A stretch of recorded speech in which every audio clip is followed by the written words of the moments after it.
কি গাছ বলুন তো? চিনতে পারছেন কি আপনারা? দেখুন দেখুন, আপনাদেরকে দেখিয়ে দিচ্ছি এটা কি গাছ।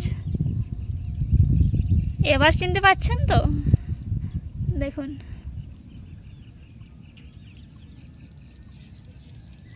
দেখুন কেমন নুয়ে পড়ছে, কি লজ্জা! ও মা গো! দেখুন দেখুন, এতক্ষণ নিশ্চয় চিনতে পারছেন এটা কি গাছ। এটা হচ্ছে লজ্জাবতী। দেখুন এখানে পুরা জায়গাটা জুড়ে শুধু লজ্জাবতী গাছ। এর অনেক গুণ আছে, আমাদের শরীরের অনেক রোগ সারাতে এটি সাহায্য করে। এর গুণাবলী জানতে চাইলে কমেন্টে লিখুন গুণাবলী। আর ভিডিওটি ভালো লাগলে সাবস্ক্রাইব আর শেয়ার করতে ভুলবেন না। ধন্যবাদ।